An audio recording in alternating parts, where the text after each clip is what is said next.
Puppy mills are a serious issue that need to be addressed. There are so many stories about a great number of dogs that are being rescued from these harsh conditions, but on the other hand, there's even more that are found dead.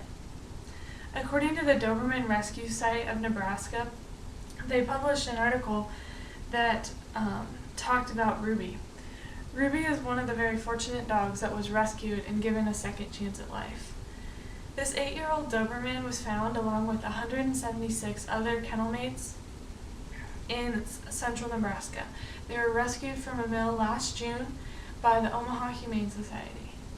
10 of those dogs, one being Ruby, was deemed as very unsociable and one of the 10 that would need the most work.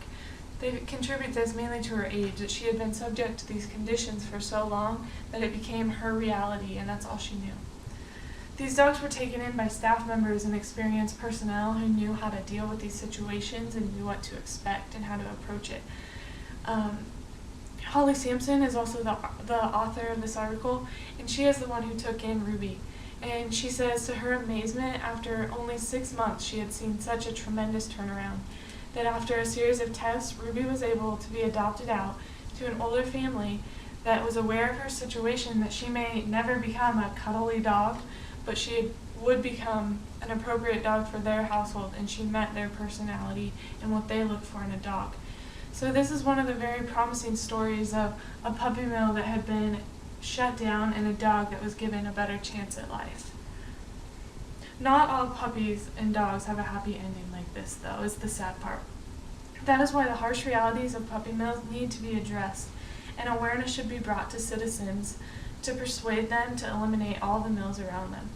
To be able to fully understand the conditions that these dogs are subject to and the harshness of their lives, it helps to know what they are forced to go through, the conditions, health issues, and what to look for and what can be done to ensure that these mills are put to an end. Puppy mills are large, inhumane breeding operations that produce large number of puppies for one sole reason, and that reason being just a profit. According to an article published by the SPCH, the victim dogs are usually forced to live their whole lives in small, cramped cages and dirty kennels. These kennels are also usually kept outside in very harsh weather conditions, whether it be from the extreme hot weather conditions of the summer or the unbearably cold conditions from the winter. They are offered little to no protection. Because of all the conditions the breeding dogs live under, they often are left sick, wounded, malnourished, and they live a miserable life. As if that wasn't bad enough, these dogs also lack the basic health care, exercise, and the ability for them to socialize with other dogs and for humans to socialize with them. Their life continues like this for as long as they're able to produce puppies. Once this ability is gone, these dogs are either killed instantly or left to starve to death, so that their kennels can be taken over by other dogs to be put through the same misery. For the ones that do survive, they usually face a variety of complications, whether it be mentally, socially, or physically. According to the Animal Rescue Corps, they published an animal that talked about all the diseases these animals are subject to.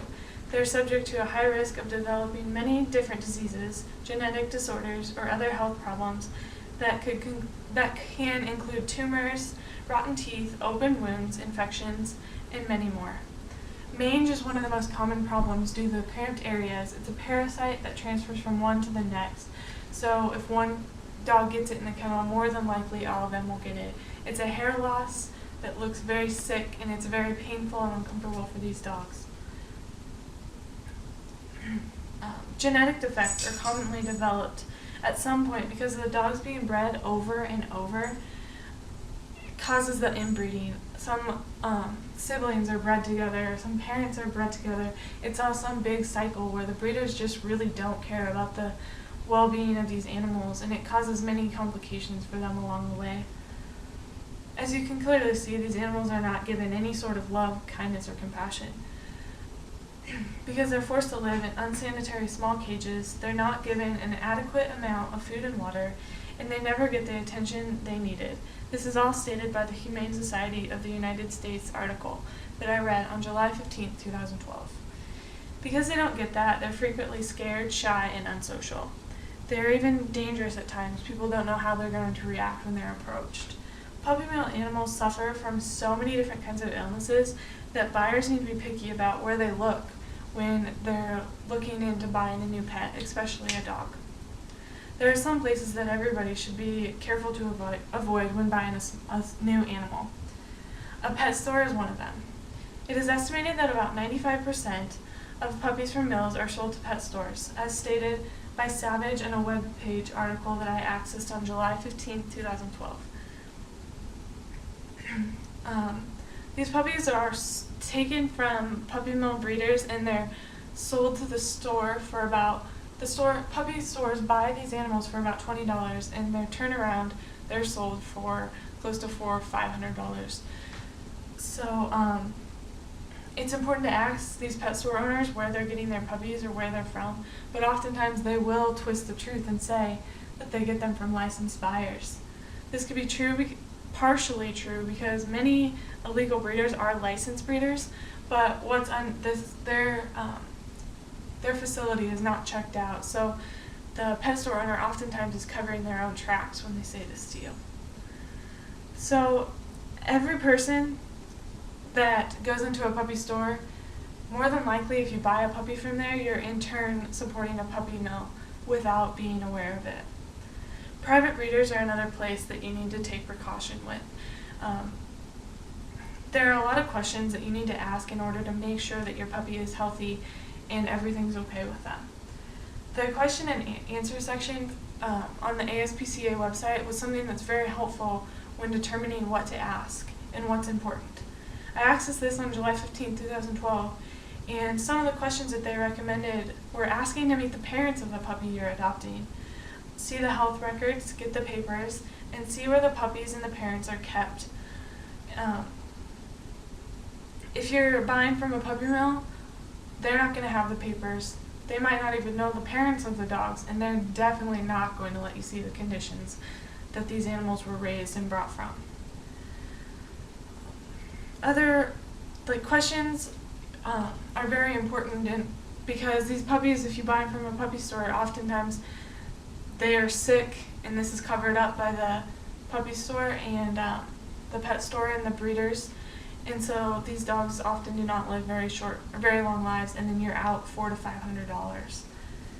After seeing all the places that should be avoided when buying puppies, buyers should know that shelters are always a reliable place to adopt from. There are many reasons to adopt from a local animal shelter. A main one being is that when a dog is adopted out, that also makes room for another dog to be brought in and be given a second chance at life. They have dogs of all different ages and breeds, which is something else that's very important.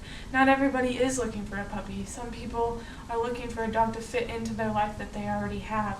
They're looking for one that's trained, that's older, that isn't going to require as much work from the start. Local animal shelters usually have something new every day. So this is a great place to look, and you know where the fees are going. Those fees are going to bring in more dogs and help your dog that you just purchased to make sure it's up on vaccinations and everything's been checked out with them.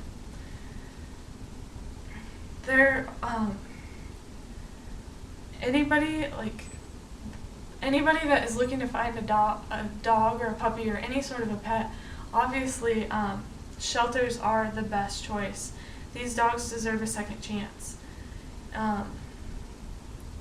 There are many ways the community can help see that a dog is able to live a prosperous life.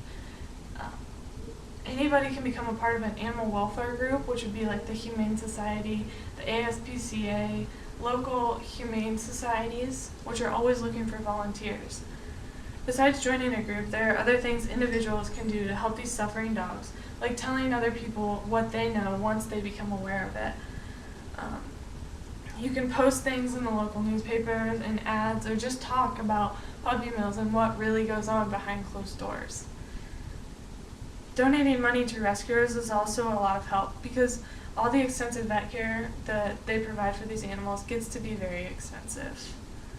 After knowing about puppy mills and the effects they can cause the victims, everyone should take precaution when buying a new puppy or a pet. They need to do as much as they can to help rescue the ones imprisoned within the mills. In order to have more stories end the way Ruby's did, citizens need to help others understand the harsh lifestyles of puppy mills.